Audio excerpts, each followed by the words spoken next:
Good morning. I'm Jeff Rathke, president of the American-German Institute. Very nice to see you all here. Also very nice to see you, Andrea, and people who are joining us online. So we are talking today about the transatlantic challenges for the next German government. That gives us a little bit of space to cover not only the German election, but also the major issues that loom for Germany and the United States to address. And it seems that every day you could rewrite the introductory remarks for this event.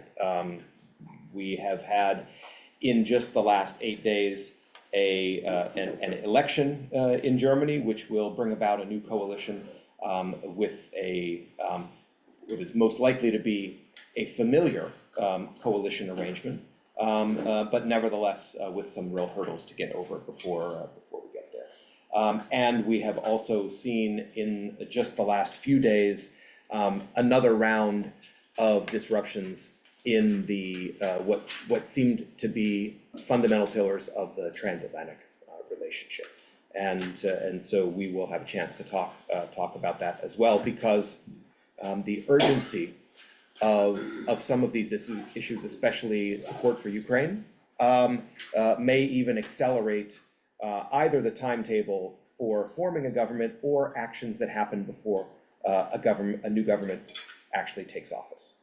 Now, our starting point today is the February 23rd election in Germany. Many of you will have followed the outcome, so we may not belabor too many of the details that you might already be familiar with, but we will start off with a summary of that. And what we really want to focus on, though, is to provide some deeper analysis of how Germany will face the big challenges ahead, the European context for the changes in Germany's political landscape, and the transatlantic aspect of it. So we will get ourselves started, and we are really proud to be in partnership with the Hertie School in Berlin today, represented here by Professor Thurid Hurstedt, and here on the screen behind me by Professor Andrea Römmele. Thurid is the Dean of Graduate Programs and Professor of Public Administration and Management. And Andrea Römmele, over my shoulder, is Dean of Executive Education and Professor of Communication in Politics and Civil Society. And I'm delighted, as always, to have my colleague, Eric Langenbacher, who is a teaching professor at Georgetown University, but is also here, Senior Fellow and Director of our program on Society, Culture, and Politics. So with that, I thought I would launch right in. And Eric, maybe turn to you to give us just a reminder of the main results that sets the stage for our discussion today. Sure, I have a couple of interesting factoids to share as well, which I think are, well, as a political scientist, super fascinating. But first of all, the overall result, we know that the CDU-CSU won the election with 28.6% of the vote, which is up about 4.5% from 2021.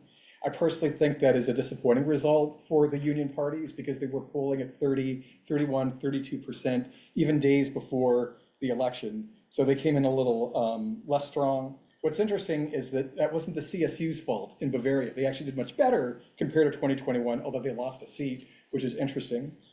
So it's all on Merz and the CDU. So that's something maybe we can talk about a little later on. The AfD, of course, came in second with 20.8, doubling its score from 2021. But I don't find that super shocking, because that's exactly where they were polling for weeks and weeks, if not months and months. The SPD lost over 9%, coming in at 16.4%. The Greens lost 3%, coming in just under 12%. And the FDP, the Liberal Party, of course, didn't make it into the Bundestag, falling below the 5% threshold. So the three former governing parties in the so-called traffic light coalition all had a really, really bad night. Another party that had a really good night was the Left Party, right, which went from left for dead literally a month ago, 6 weeks ago, at 3-4% in the polls, to 8.8%. So that's a really significant kind of result for them. So in the actual Bundestag, As you may know, there is a new or tweaked electoral law that was in place for the first time for this election. So it's capping the size of the Bundestag at 630 seats, which means that a majority will be 316 seats. There's only two possible two-party majorities right now, what we political science would call the minimum connected winning coalition. That would be the Union parties and the AfD at 360 seats, and then the Union parties and the Social Democrats at 328 seats. Despite some waffling a few weeks ago, Merz has made it really clear that he won't go into a coalition with the AfD, so the only realistic option, which is what they're negotiating now, will be another grand coalition of the Union parties and the Social Democrats. But I can't resist two little factoids, right? One of the interesting consequences of this new electoral law is that there are some people who won a district, so a territorial constituency, that actually aren't going to take their seats in the Bundestag. There are actually 23 of those. And then the other factoid is that Germans had the highest turnout rate since 1987 at 82.5%.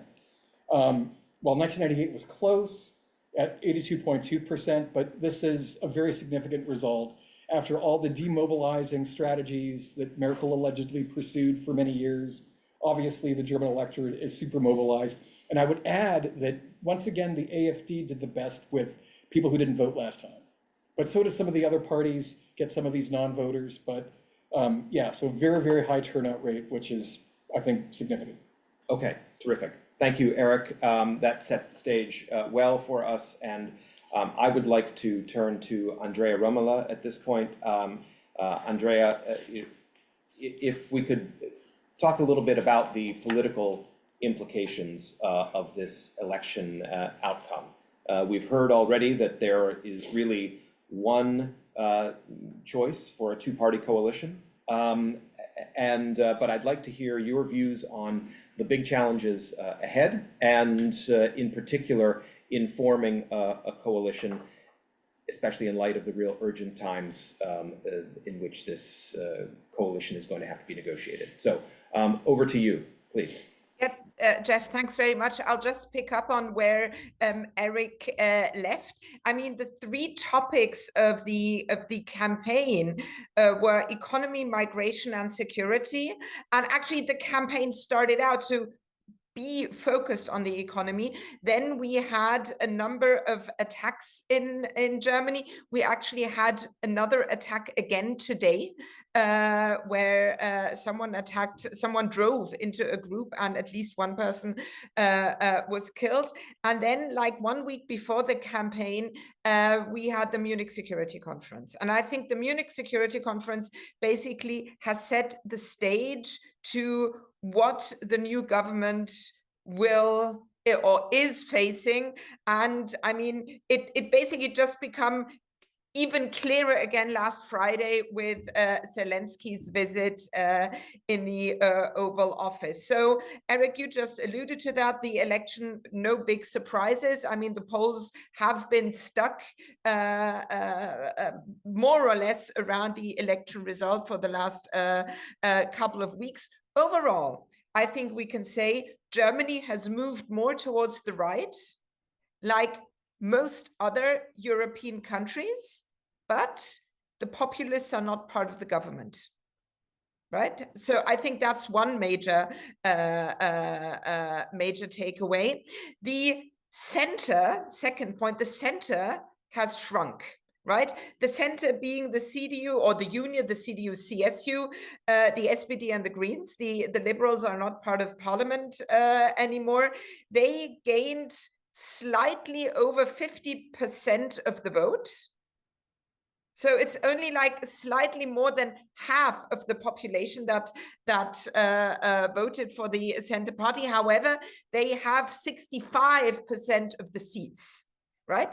And why am I stressing that so much? Those 65% of the seats are a crucial number. Now, we all on election day, I mean, we didn't so much look towards, well, how's the CDU doing? How's the SPD doing? The really important or the really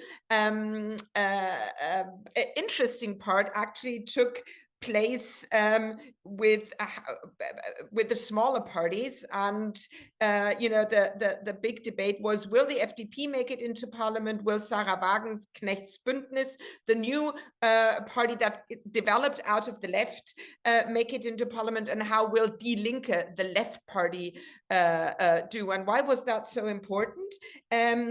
Because if a second smaller party would have made it into government, there could not have been a two-party coalition. And after the experience we had with the traffic light coalition, I mean, there was a strong desire from the overall population, but also from people in politics, from Friedrich Merz, that he really only wanted one coalition partner.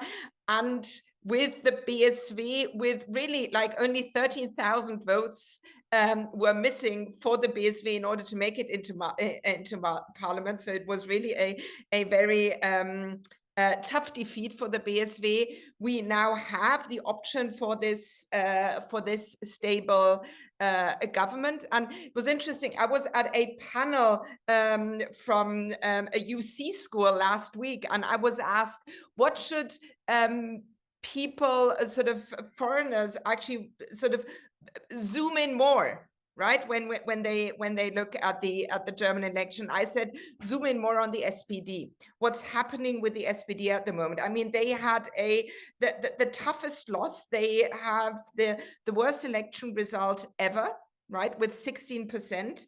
They have no choice but be part of this government. They have to. And they're not trying to walk away. So they do feel what we call staatspolitische Verantwortung. They do feel the responsibility to be part of that government. But what they have to do in the next 4 years is they have to reinvent them personally, also thematically, and we all know that if this coalition delivers and runs well, and they have no other choice but do that, they have no other choice, right? This will pay in with the Chancellor Party. That's what history has always shown, right? That if the government performs well, it's the Chancellor Party that gets the credit for it, and not the junior party. So the SPD is likely to, you know, really perhaps even drop below the 15%. Last point on the election is that I said this: we have moved more towards the right, the center has shrunk, and the extremes have won, right? So we have the left party, which almost made it to 9%, which is incredible, and has a very strong support by the by first-time voters and young voters. And we have the AfD on the far right of the party spectrum, which you know, almost doubled with 20% of the votes. So that's the situation we are currently facing. And I mean, last point, and then I'm sure Thurid, who's the expert on coalitions, will say more about that. But Friedrich Merz has basically the challenge to, you know, make the economic turnaround again, and basically he has to embrace the position of being the new leader in Europe, because Macron cannot fill that position anymore. He internally is too weak, and that's something Germany has to step up to. Andrea, thank you. That is a terrific insight into the dynamics on the political scene in Germany, and you've set Thurid up perfectly to pick up on that coalition aspect that she offered to you. I'll let you start there, and then, but I'd also be interested in hearing about the broader challenges to German governance, which we've seen on display in the last few years of a fairly weak coalition, and what that might mean for the next government. Yes, thank you, Jeff. Yeah, I think what is important to understand is, when speaking about the coalition and German coalition governance, is both the structural and political circumstances or conditions in which it unfolds. And first, the structural features, that is basically the constitutional features. That is very important. We have this one article in the Constitution, that is Article 65, that sort of spells out three rules for how the government is supposed to work and to operate. And that which also specifies who are the strongest actors. So if you want to look for where's the center of government in Germany, then this is your article to turn to. But that has to sort of be balanced with and combined, aligned with the everyday realities of political parties and coalition governance. And what does that mean? And I think that is essential also for what we will see in the weeks to come, both when Friedrich Merz is trying to form this coalition, but particularly also, and you already alluded to that, to what we're going to see then once this coalition is governing or will be governing actually. And this article, because this article is important, it says 65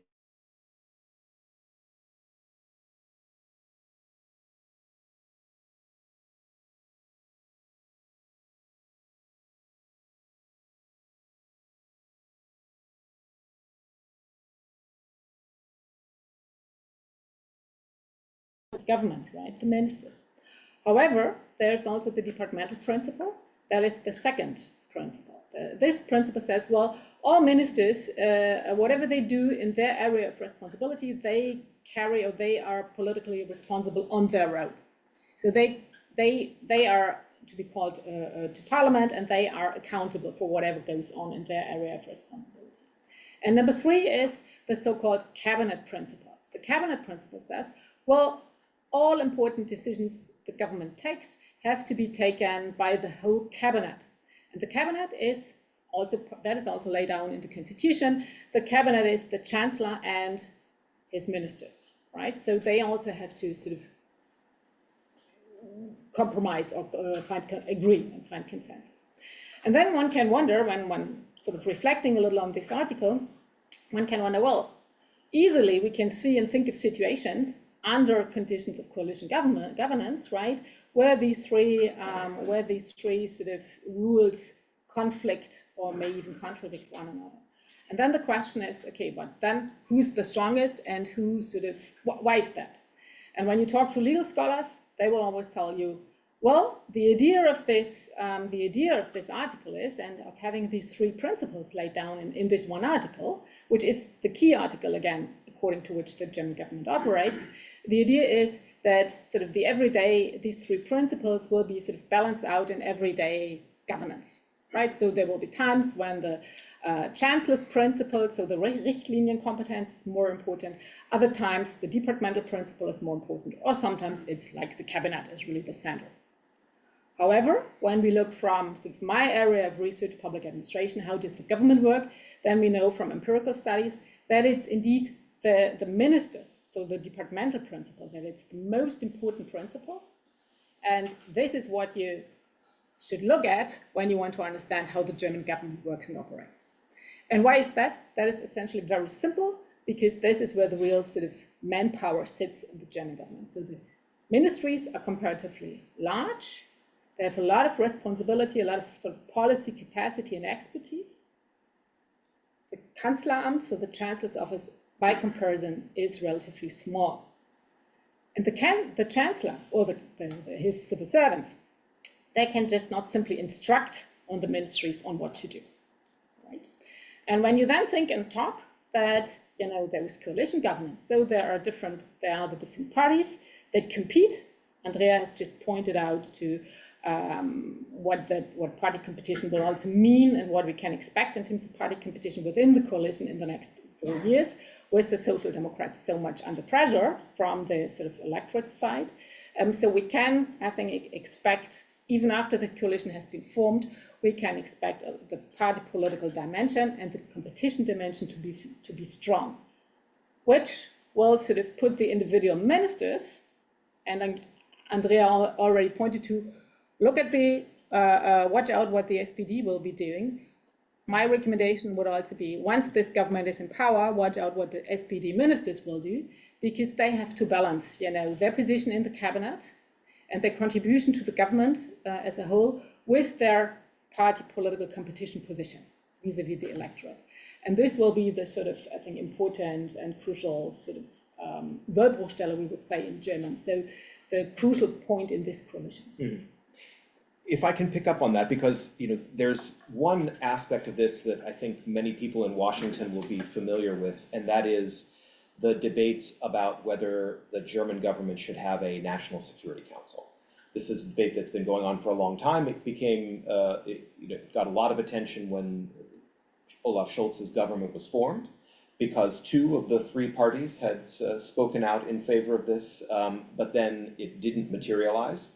In part because it meant a concentration of power in the Chancellor's office and a dilution of power for the other parties in a coalition, which would hold, let's say, the foreign ministry as the most important kind of opposite pole. Are we likely to see this change? Because Friedrich Merz, for example, has talked about using his prerogative as Chancellor at the very start of his government to take certain actions again to bring migration under greater control.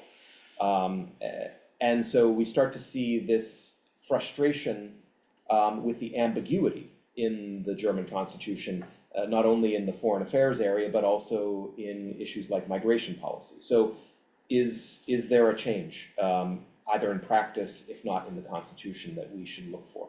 So, well, no, broadly saying, I wouldn't expect so. And why is that? So first, I mean, I think Angela Merkel, before she became Chancellor for the first time, she also said, so I will use my Richtlinienkompetenz, right, my Chancellor's prerogative, and to introduce all kinds of changes.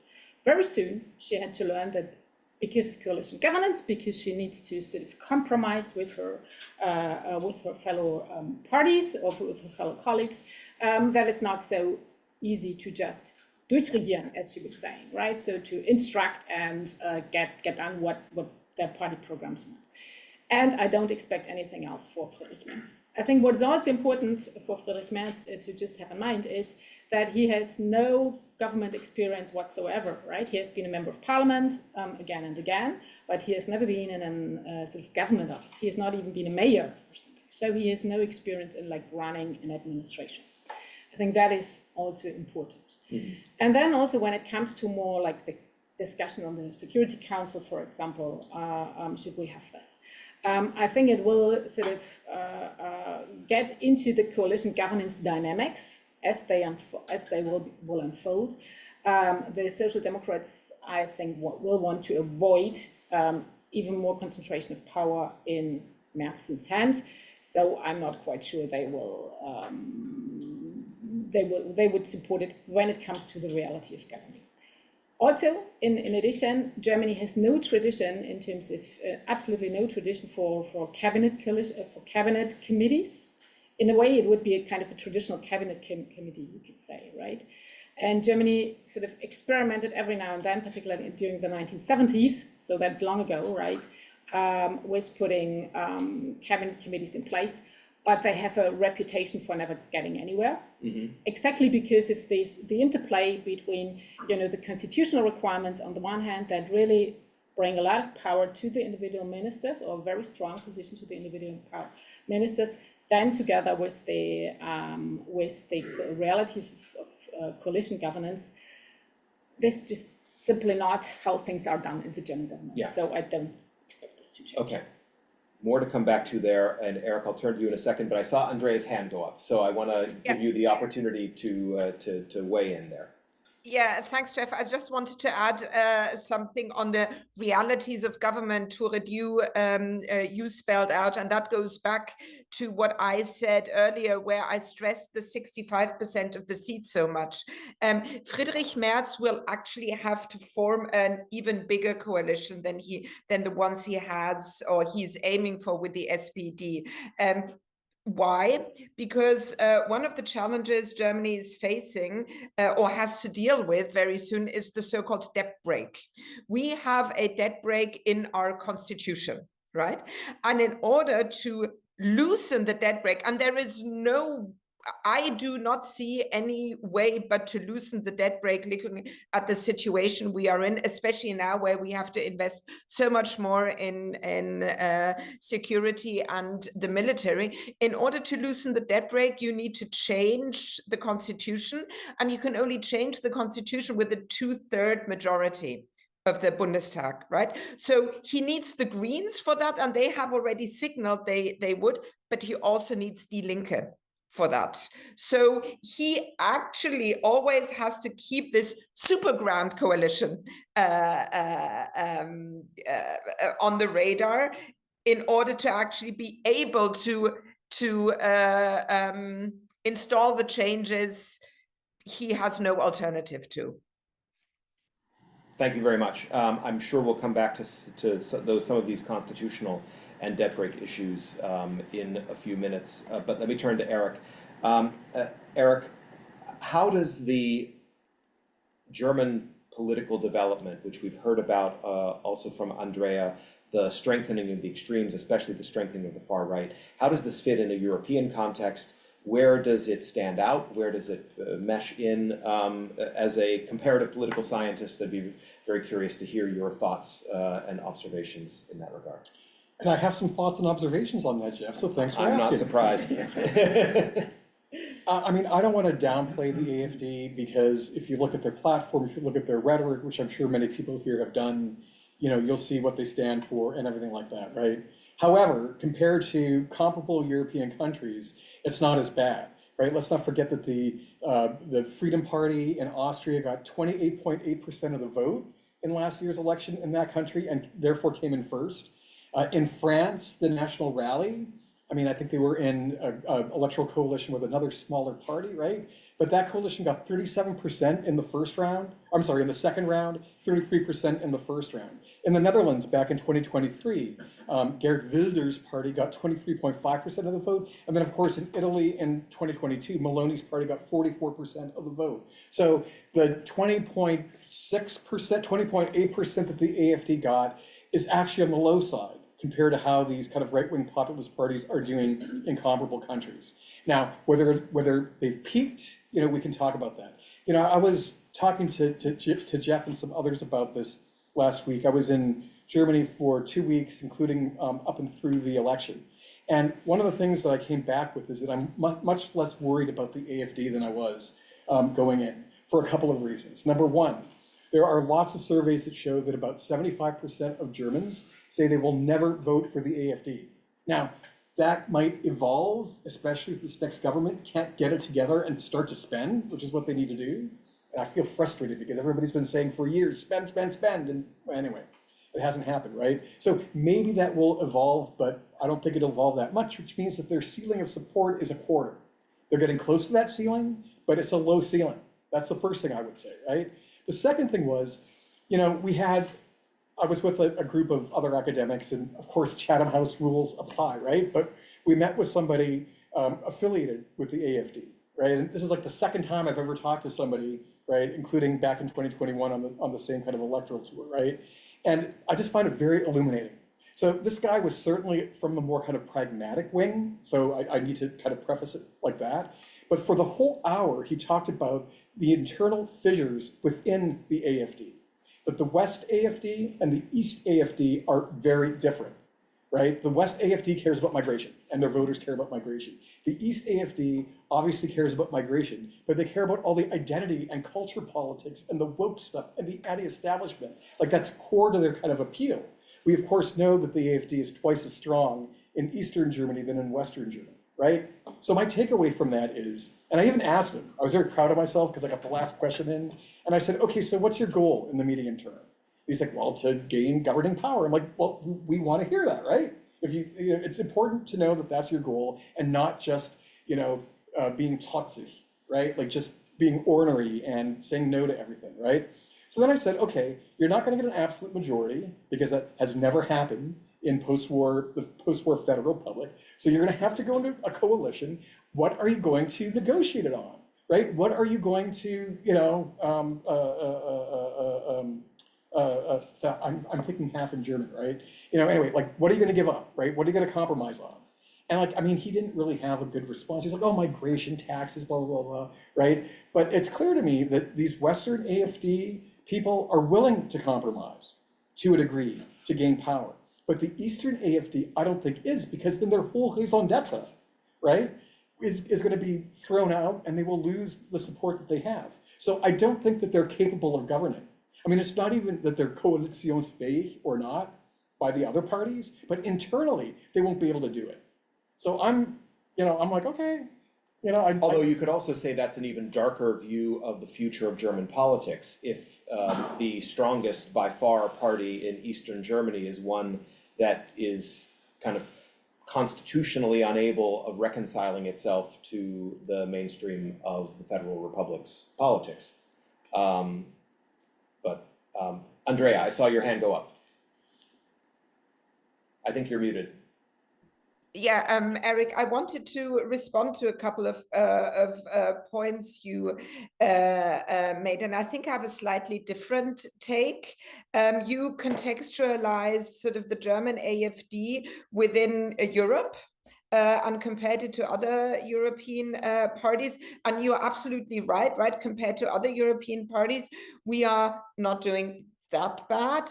Having said that, our history is a very different history. And that's something that deeply worries me. And the AfD has doubled its result in the last election from 10 to 20. And if they progress like that, they will be the biggest fraction within the German Bundestag.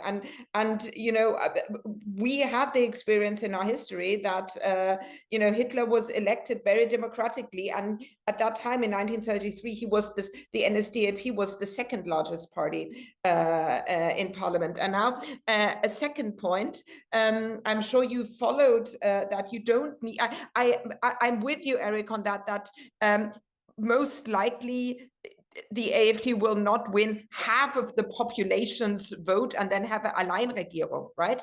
But we saw in Saxony in the fall that you actually don't need 50% of the votes in order to have the majority in parliament. In under certain circumstances, depending on how many parties take the 5% threshold, 40% is enough to have the majority in parliament. And it's in some weeks in Saxony before the state election in 2024, the AfD was very close to reaching that.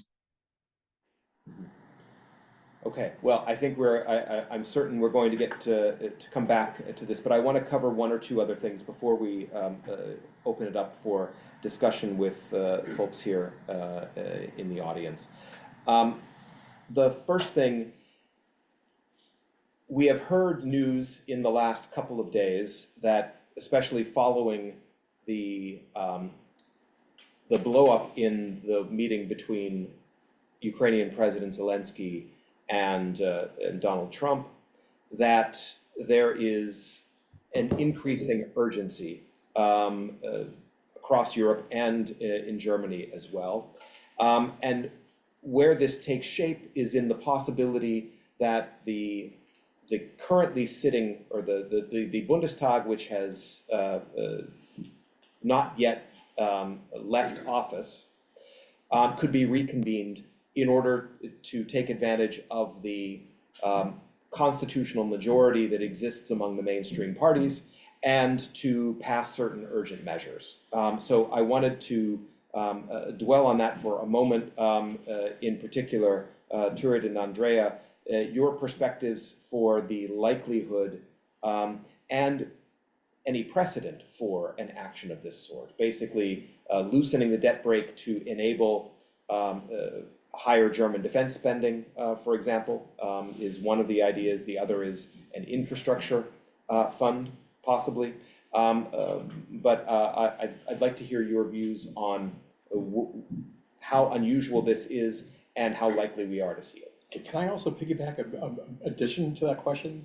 I was talking to an MEP from the European Parliament last week, precisely about like the defense spending, and he was from Denmark, and he said they're thinking about a war tax.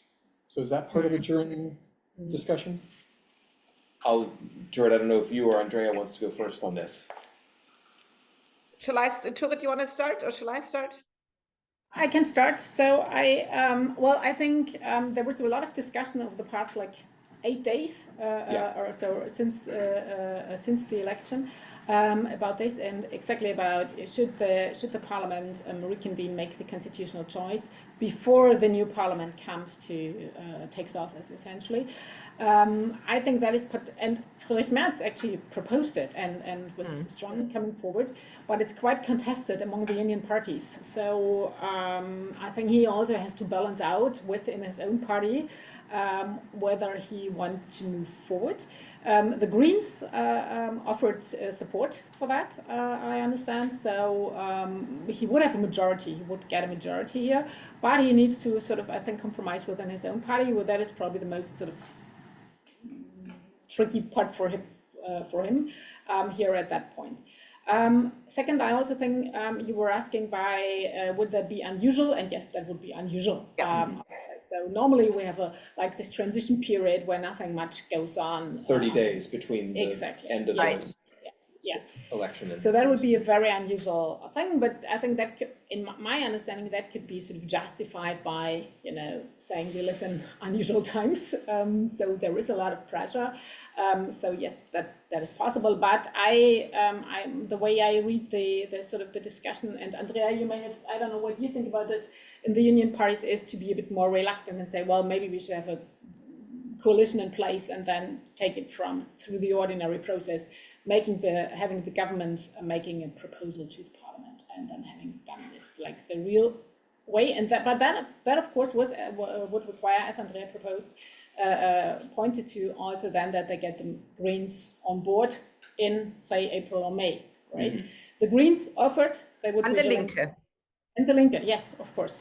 That's important. And the Greens offered they would support it, but of course they want to get something out of it, right? So they would not only restrict it to defense, but I maybe also want to include some social or education or research, some other sort of budgets, right? Mm-hmm. So it's gonna have, there will be a price, obviously, and but I think what's a bit of the hope is, that is also my reading of the German discussion, is that the EU will come and help with some EU bonds, right?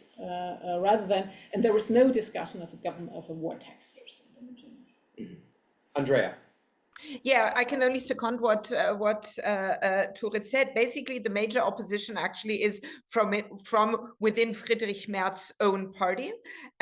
Honestly, my personal views, I'm tossed and torn on this, right? Because there are debates now that this is so undemocratic, which it is not, because the parliament still is in place and still functions. So, and that parliament has also been elected.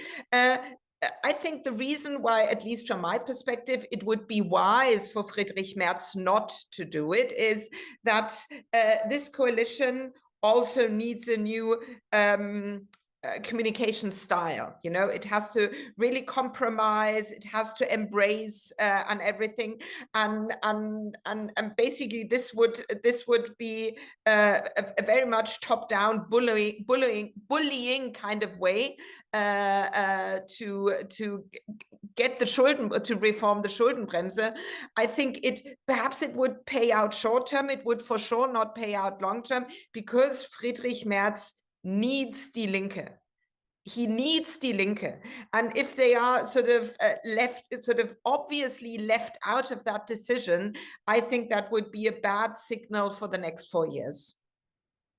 You mean in the instance where he took action after the next Bundestag takes office? Because there's also I think he should wait. He would be well advised if he would wait until the next Bundestag has been formed. Okay.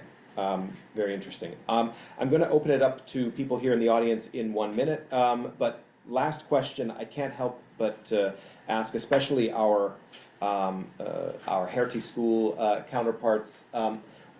One of the things that was remarkable just in advance of the German election were the efforts from the United States government, in particular from the vice president, as well as from senior advisor, special government employee Elon Musk to strengthen the AFD. This kind of almost declaration of common cause with the far right. It seems not to have affected the actual outcome of the vote, because the AFD's support didn't really change over the last few months.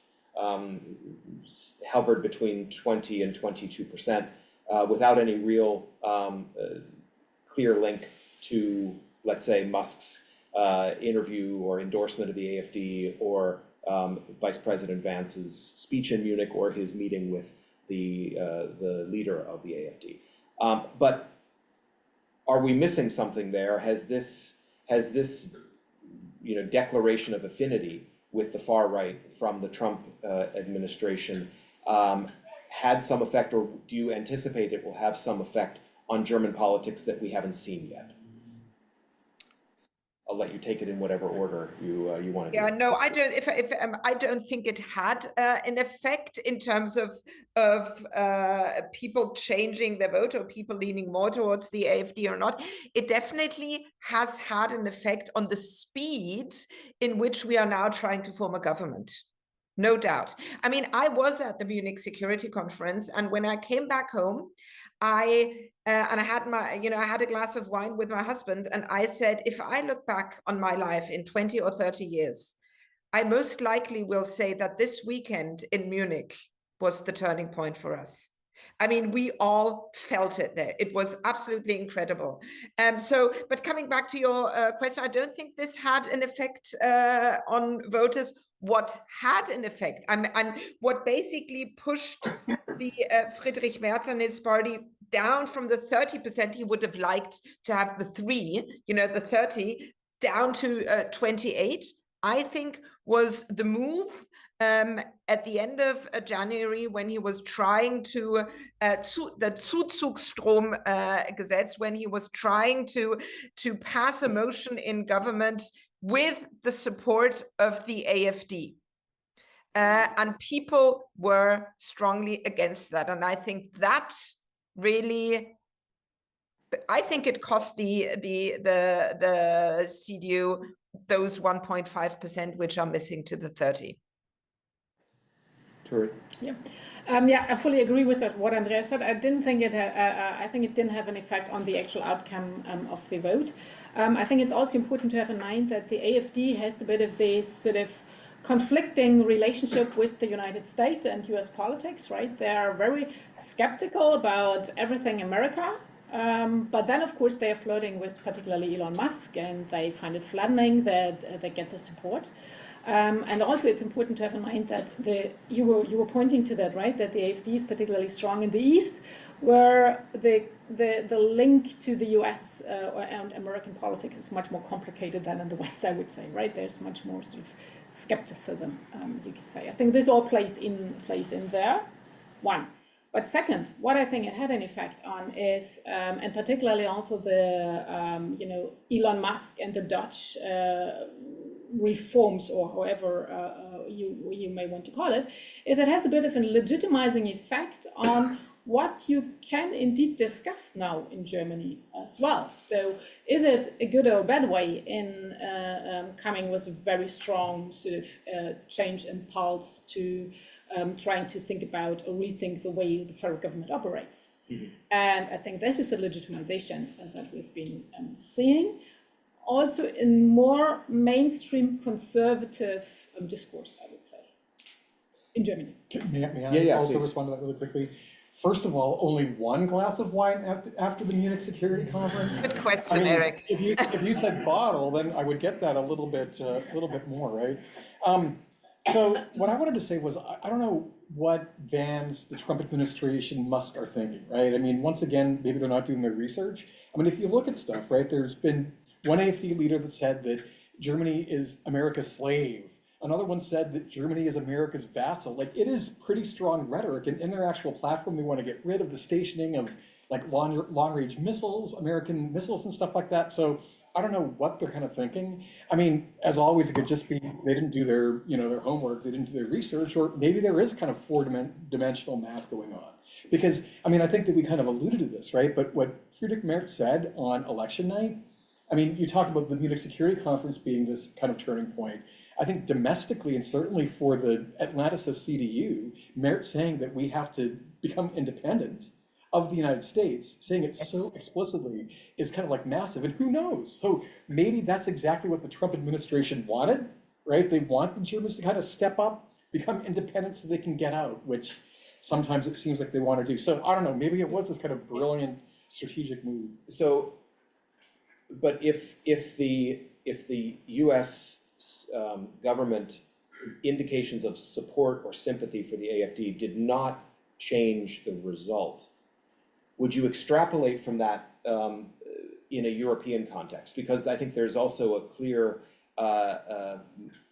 idea to play a sort of leadership role with respect to the populist movements across Europe on behalf of the Trump administration.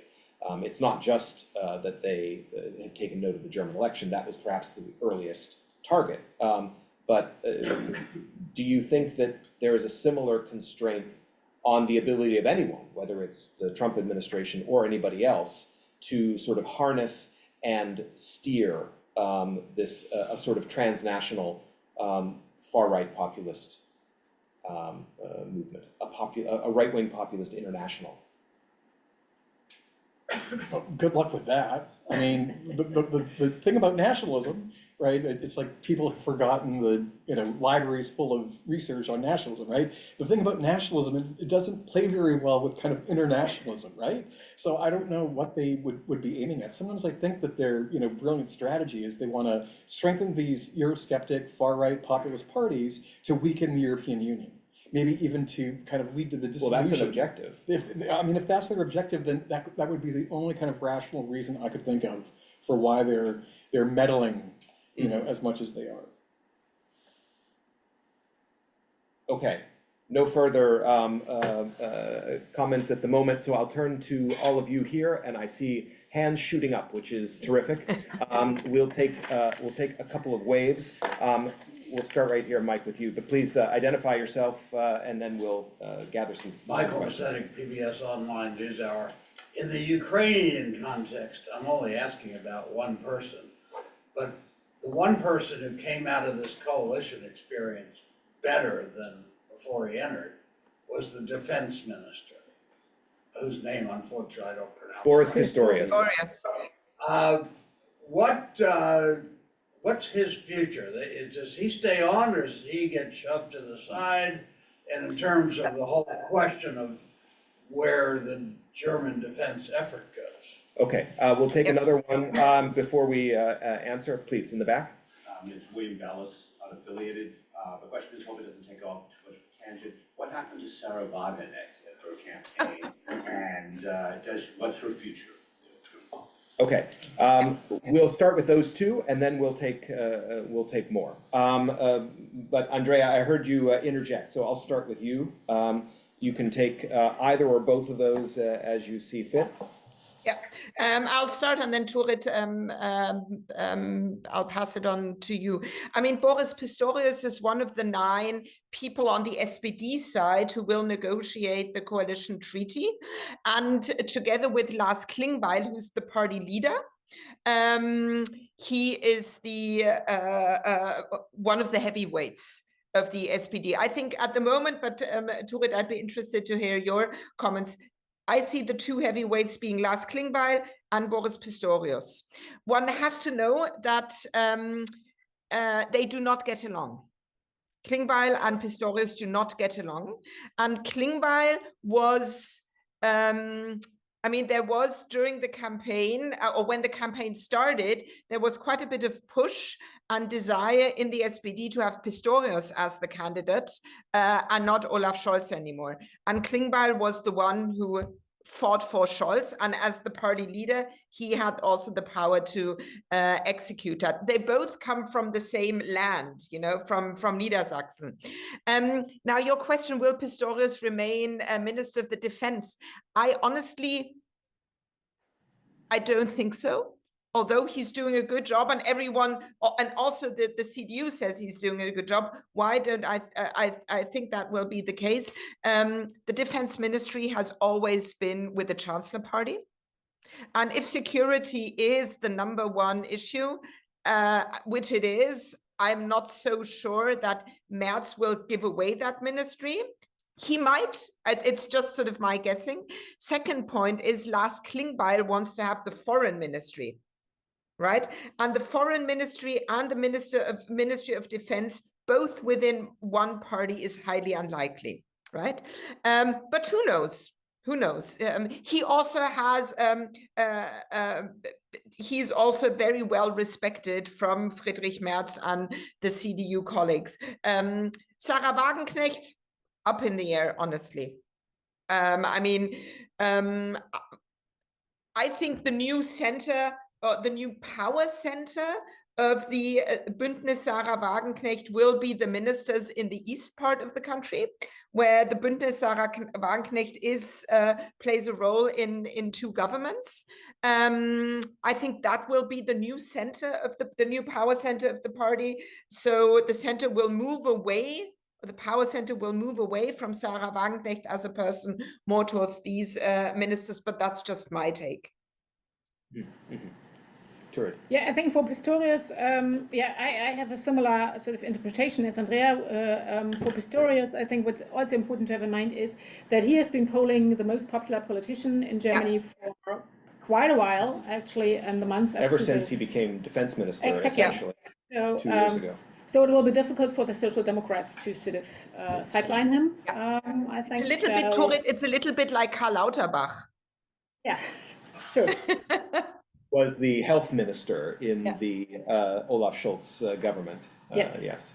And he was very popular during the pandemic, during COVID, because he communicated a lot about all kinds of expert advice on how the pandemic unfolds, and that brought him sort of later to the ministry, actually. Mm-hmm. Well, he's an actual medical doctor. Yeah. And he's a medical professor, actually. Yeah. Eric, any comments on?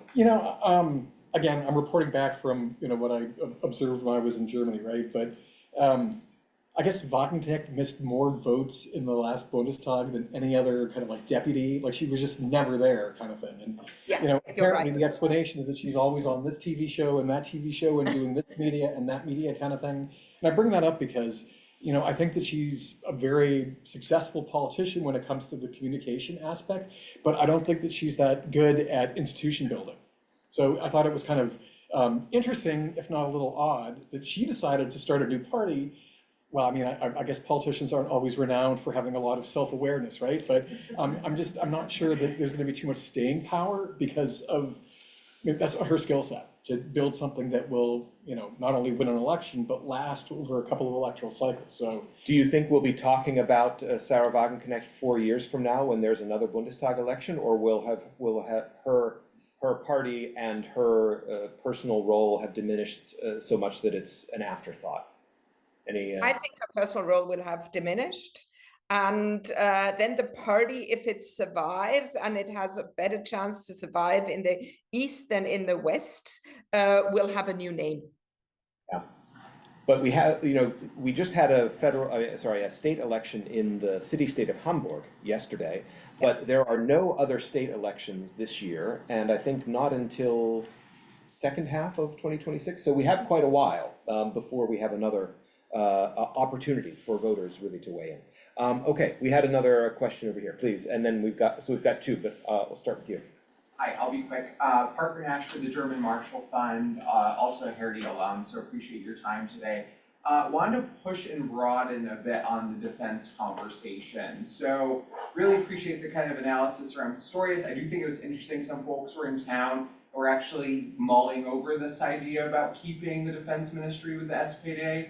But more broadly, what is the coalition thinking in terms of actually empowering this position? I mean, there's going to be a lot to be done both at the national level, but then increasingly so at NATO, and understanding this is kind of like a tough seat, and that historically the minister role there has not been like the most kind of forward-leaning, like that is really what it seems to be needed right now, and so I'm really curious how the coalition is going to square that circle. Secondly, I wouldn't have normally kind of drilled in on it, but the concept of, you know, Euro bonds for defense came up, and I'm just really curious if you feel there is in fact changing political will for this, because, you know, we're talking about both fixing now things at the national German level, but then there's this whole European dimension, and like, can we accomplish both those things in such a short period of time? Okay, thanks. And Fiona. Great, yeah, Fiona Evans, also with German Marshall Fund, so 1-2 country. Just getting back to the concept where you're just talking about popular politicians, and just looking at the new class that got elected, anybody to watch for, what do you think? I mean, you were talking about sort of personalities that came out of COVID. I saw Henrik Streeck won in Bonn and is one of the new members. Anybody else sort of like a newcomer to watch out for that might be a star, even though that's not sort of the thing in German politics, maybe like it is in the American politics, but what are your thoughts? Okay, terrific. Andrea, do you want to start? Yeah, I'll start and then I'll pass it on. I'll pass it on to Thurid. I think on the SPD side, someone to watch is definitely Anke Rehlinger. She at the moment is Ministerpräsidentin, probably close to what you in your system call a governor. In the smallest state we have, that's Saarland. She has won the Saarland and is an up and rising figure in the SPD, and the SPD desperately also needs female politicians in the first row, by the way, like the CDU. I think that definitely is somebody to watch, and I do think she will play a leading role. There is another up-and-coming minister-president governor also in the southwest state, that is Schweizer. I don't think he'll play a role immediately. He has taken over from Malu Dreyer, but he hasn't won an election himself yet. So I think he wants to win an election first before he plays a bigger role in the national on the national scene. On the unions, on the CDU side, Thurid, I'd be interested in hearing your comments. Probably Carsten Linnemann. He run the campaign for Scholz, is sort of up and coming. I have a very hard time finding new female faces and female politicians on the CDU side, but Merz knows because he always has had a challenge with the female vote and with female support in the population that he has to also have women in his cabinet. So I don't know who the new kids on the block will be there, but Thurid, perhaps over to you. Thank you. Yeah, with the Conservatives, I'm also not sure whom they will bring forward, but definitely there's a lot of pressure on Merz bringing some female ministers from his own party, but I'm not sure who that will be, I have to say. Yeah, but that is, I think you've said it all regarding the new stars, potential new stars. I wouldn't expect like too many surprises. No, same here. I wouldn't expect too many surprise. I think one question I have when I look sort of at the personnel, and I also don't have an answer to it, right? But who will the CDU put up as next Bundespräsident? As the next president, you know, because Frank-Walter Steinmeier's term will end, I think, next year. And it's then up, of course, for the CDU with support of the SPD, but we will most likely have a CDU minister president, and perhaps to really push for this modern, showing itself more modern and so on. They might come forward with a woman, but I have no idea who this could be. There was also a defense focused question from Parker, and you know, it's not exact. There have been strong defense ministers even in recent German history. Absolutely. Peter Struck being one, perhaps the most recent example before Boris Pistorius.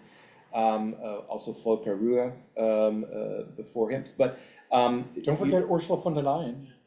Don't forget, right, I was just funny, Ursula von der Leyen, I mean, she was as a strong defense minister, though? Yes. Yeah. I mean, not. I don't know. I might have a different view on her record as defense minister. But nevertheless, how do you see structural changes coming that will perhaps provide greater authorities or influence for the defense ministry and for that minister? Sure. So. First of all, it's always great to meet Hertie alumni, so great to see you here. I think as far as I see that the defense discussion in Germany is mainly about budget and funding and the defense spending so far, right? There is no structural discussion whatsoever on changing the role of that particular minister or ministry. And I'm also not so surprised about this, because what is also important to have in mind is when we speak about, there is German politics never discusses sort of administrative capacity, structural positions, the quality of organizational structures, or overall the setup of institutions. It is very much seen as a combination of budgets in that case and personalities from the political side. So I wouldn't expect any sort of structural discussions that much. Also, the Constitution says, I mean, it comes from the Constitution that basically all ministers are equal, right, in formal terms. They are not, of course, in political terms, because there are different political heavyweights, and then there's the salience of the topic, but constitutionally they are, and this would not change anytime soon. So I wouldn't bet on that. And the question of a European dimension to military financing, I could imagine that for Friedrich Merz, in the same way that it is difficult, politically sensitive, especially within his own center-right union parties, to change the debt brake. The idea of European bonds, let's say, taking the example from the pandemic as a one-off way of strengthening financing of defense, would be an even harder objective, more politically fraught to achieve. But should we expect to hear more about this because of demand among other European countries, perhaps? I mean, I think we in Germany cannot solve our security challenges alone, nor can the other European countries. And I think we should also not forget that Friedrich Merz and the Union has, excuse me, very strong ties to the Commission, to the Parliament, with people like Manfred Weber in the Parliament and Ursula von der Leyen in the Commission. And we should also not forget that Friedrich Merz started his career in Europe, in the European Parliament. So I do think that we are, I mean, and that's also the debate at the moment. We are debating security Europe-wide, and I'm actually, I think it has to have some kind of a European solution, not knowing what that solution could be at the moment. And Ursula von der Leyen yesterday, I think after the summit in London, has announced she will come forward with some kind of proposal this week, I think Wednesday or something. Okay. Christian, I saw you with your hand up. No, thank you, Jeff. Christian Forstner, Hans-Seidel Foundation. I want to pick up on this. So I definitely see it's not as an either-or. So Eurobonds or debt brake, yeah. So it has to come together. But Andrea, I want to pick up on the debt brake, yeah. So there is a sense of this has to be like changed, yeah, or we'll lift it, yeah? And it's a sense of urgency. Do it rather today than tomorrow, yeah. So I didn't get your point why you said we should wait, or the new government should wait until the extremes from the right AfD or left Die Linke has a leverage on this, yeah. But I mean, there's urgency, there's a political will in the new coalition, so let's get it done at least, yeah. I hear your argument. I hear your argument. It's complicated enough, yeah, to go to the details, yeah? How you want to boost defense spending, yeah? With which companies, yeah? What Germany needs, yeah? So all this, it's still complicated enough, yeah? But don't give leverage. So I didn't get your point. Maybe you can.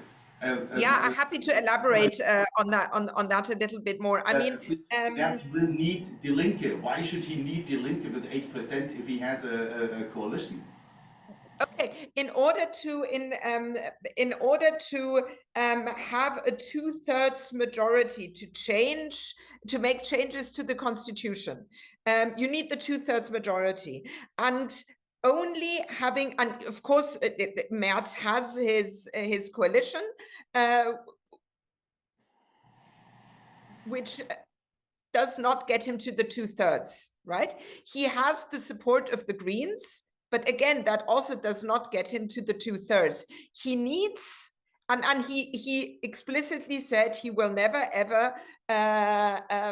count on wants to have the votes from the AfD. So that leaves him with the Linke. And he needs the support of the Linke in order to make changes to the constitution, right? So I do get your point that why not get it done now, right? And he would get it done now because he has the 2/3 majority in the old Bundestag, right? So and you have your point, then you get it done fast. But you have to govern with the new Bundestag for the next 4 years. So I mean, probably my take would be, if I had to take that decision, I'd probably have a talk with the Linke now. And, first of all, the CDU has to recalibrate its Unvereinbarkeitsklausel they still have with the Linke, right? But I think I would sit together with Die Linke now and work on this longer partnership and see whether they would be willing to work together with me and not burn bridges now for the next 4 years. But it's not that I do not hear your point. I'd like to see if we have further questions from the audience. I see a hand up, please, go ahead.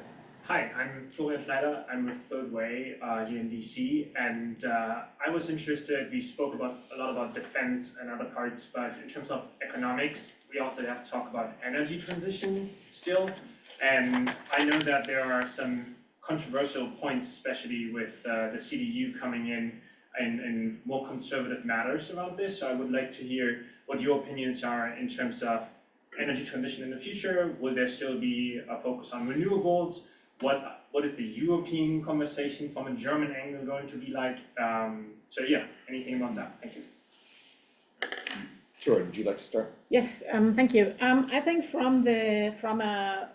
starting from a European perspective and what to expect, I would expect the next government to sort of slow down a little bit on energy transition compared to the previous one.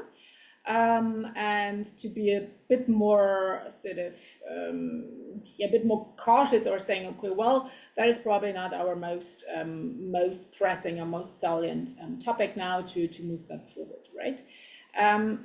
However, having said that, I would also expect domestically not too much of a change. I mean, not too much of no drastic change. I think I would expect the energy transition to sort of move on. Because also, not least because it has already gone quite some way, returning things will be costly, and so what for? I think the new coalition will put more emphasis on electricity prices, but we need to see with what instrument they want to sort of watch this or control this. Can I jump in on this question? So it's really interesting, if you look at the issues that Germans care about. Before the 2021 election, it was environment, right? Exactly. And also migration wasn't as salient an issue in 2021 as this year. This year, environment is like 4th or 5th down on the list. Like, German voters just don't care about these issues like they did back in 2021 or at other points in time. So that would be the first thing, that I would say to that. The other thing is, I know that there was a lot of talk. I mean, if you've been following German politics as obviously you all have, you'll know that it was the Heizungsgesetz that was particularly controversial and where the Ampel coalition's approval just tanked, right? And they never recovered after that, which I think was late summer, fall 2023, if memory serves, right? So like hugely controversial. And I think that at different points in time, Merz hinted that maybe that law's going to be gone. But I doubt that the SPD is going to allow that to happen. So I think that the more controversial things, I mean, it's one of those like sad ironies, right? What was it, Hegel who talked about the List der Geschichte or something like that? It's one of the ironies that, this Ampel coalition was historically unpopular. They, collapsed before their term was due, but maybe they pushed through policies that will have this kind of medium and long-term impact, for the good when it comes to stuff like this. So I think I agree. It's not going to be prioritized, the energy transition, but I think it's still going to kind of be happening, maybe kind of like even under the scenes kind of thing. Andrea, any? I agree with everything that has been said, and Eric just pointed it out. In 2021 and also in 2017. The environment and climate was really a top priority. And also when you talked, I mean, the economy was also a priority, but it was framed very differently. Sort of a sustainable economy, Green Deal, and so on were sort of phrases we saw in these elections. And in our 2025 election, there really was a strong parallel also to the US election. It's the economy stupid, and it's an economy, and the debate was also, in order to really not threaten democracy, we need a solid economy. That was the way it was framed. The coalition or the coalition partners are very clear, both the SPD and the CDU-CSU. They want to kickstart the economy. Again, they are both very clear on that. It's just like Thurid, like you said, the question is what measures or do you actually take? And I think that's up for discussion now in the coalition treaties. I would just like to add to what you were just saying about the traffic light coalition and their ability to problem solving, right? I think one thing is indeed energy, as you were saying, but for example, also migration, right? Which was the key topic. It was the traffic light coalition actually that negotiated the new sort of policy at EU level that will come into effect next year. It was also it was just reported yesterday in the, I think it was yesterday in the news, that number of asylum applications in Germany is on a record low now, right? Even though the perception is that migration is like this #1 problem combined with security now, right? But still, I think we may have reason to assume that the record of the traffic light coalition will be evaluated differently in a few years. Mm-hmm. So one last round from me, because I'd like to give the opportunity to comment on a sort of fundamental issue, which is over the last few weeks, I think there have been questions raised about the American commitment to its role in Europe. I think there's no other conclusion to draw from the way that the Trump administration is approaching its allies in Europe,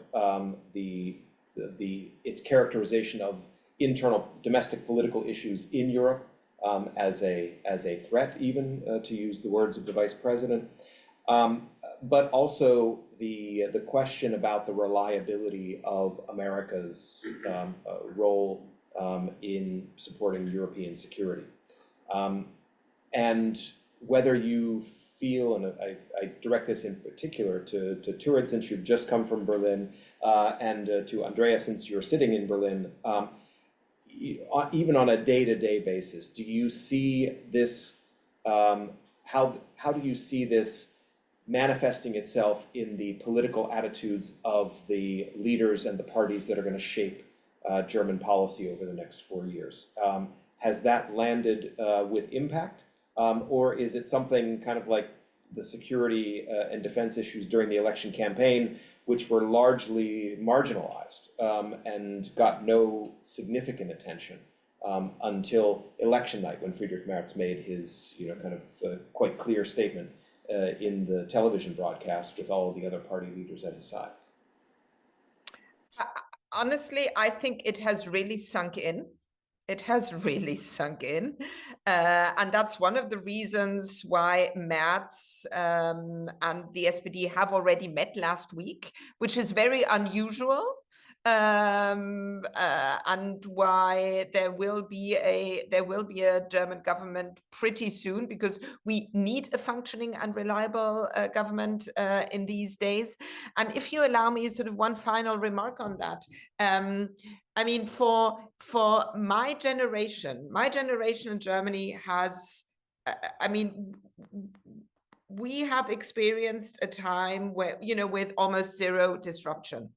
I think for us, disruption started with Brexit and then with the first Trump administration. But then, you know, Biden took over and then we went back into hibernation again. Right? And that's why I think it's so important to have the younger generation also be part of this government, because for them, disruption is normal. They can deal with this much better than our generation can. And that's why I do hope, you know, we were talking about new personnel in politics and government and so on. I do hope that we will have, that also the younger generation will be part of that, because it needs people that are more experienced in disruption than we are. We tend to go back into hibernation. The younger generation has disruption in their DNA, which we do not. Thank you. I would also say yes, it has landed with the political elites. Definitely, I think that is like and it came quite as a shock. I would say, even though there's a lot of talk now. Okay, why did we not prepare better? Couldn't we expect this like radical turn? Couldn't we have be better prepared for that? I think that has landed, and I think we see some, and this also will give quite some push to the new government, and some political legitimacy for example, changing the financial structures for the defense budget, right? I think it has also come when you look at the German population and what people talk about at the dinner table. That has really also, it has landed there quite as well. So that is like the number one topic that people talk about in the different ways, I would say, these days. Okay. Any last words, Eric? I have last words, but maybe on something else. Okay. All right. Well, then I'll give you the opportunity, because I think we're getting to the point where I was about to wrap up, but go ahead. So I guess I want to make 2 points.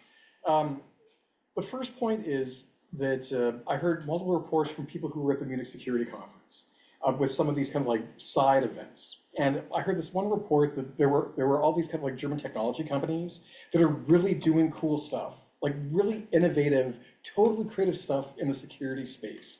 But the problem is that the government is not capable of helping them scale up to give them the kind of, you know, not venture capital, but the kind of like financial support that they need to be able to kind of, you know, get these into the hands of, you know, soldiers in Germany or elsewhere, kind of thing. So my hope is that, I think, and I was, by the way, I'm very happy to hear, and from other Germans, well, maybe not the CSU, but happy that Germans finally understand that you got to spend money, right? You got to spend money on defense, you got to spend money on infrastructure. You can't have bridges collapsing, you know, anymore, that kind of thing, right? And I feel like that message has kind of got through. So I'm glad that that's the case, but also I know that this is one of the holy grails and mantras of German politics, but like you have to work on the bureaucracy and the regulation and just make it easier for like the talent that you have in Europe, in Germany, to, you know, be able to do what they want to do.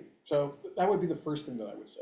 The second thing I would say is, you know, public opinion obviously always matters. We're talking about, you know, politics here, and governments, of course, look at that. I mean, we have to be very careful that we don't, what's the right word, kind of like fetishize public opinion or think that, you know, this is what people think. Because if there's one thing that I've learned, you know, again and again and again, it's that the public wants all sorts of different things that are contradictory and whatnot, right? So if you look at like the polling before the election, everybody was saying that it was migration that was the most important issue, then followed by the economy, right? Like it spiked after all these kind of reports, right? But then if you ask voters, what's the most important reason or the most important issue for your vote? migration was like 5th on the list, right? And it was actually freedom and security that was number 1, followed by the economic situation, followed, I think, even social justice.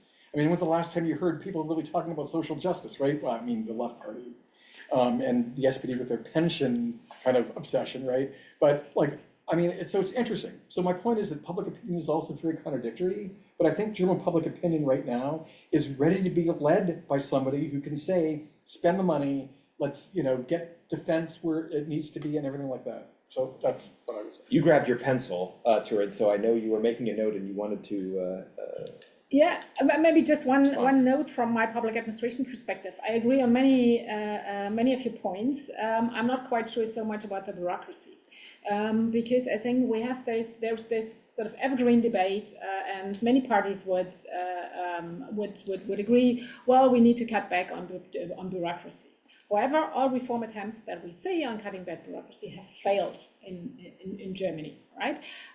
Quite the opposite. If you work with civil servants, but not only civil servants, if you talk to politicians on why do we have this and that rule in place, you would always find like justifications, and you would always have the next sort of call for another regulation after whatever type of incident, right?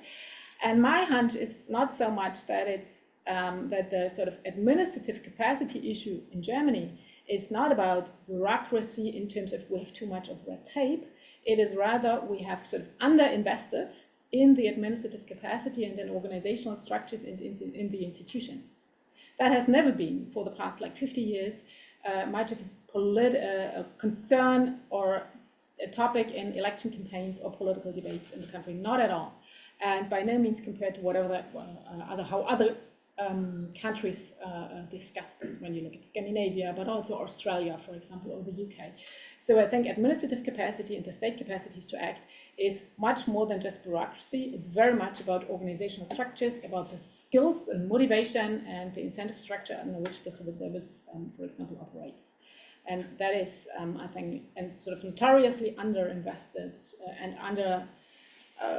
underattended, under-notified, under-observed issue in German politics.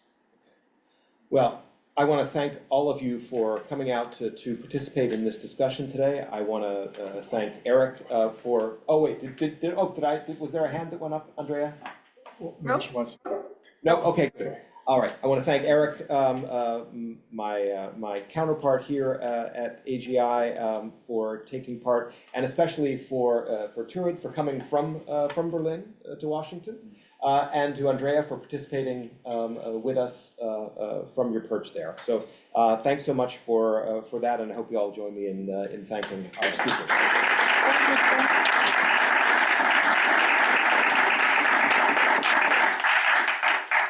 Thanks for having us. Well. Thanks for having us, yes. Yes. Thank you.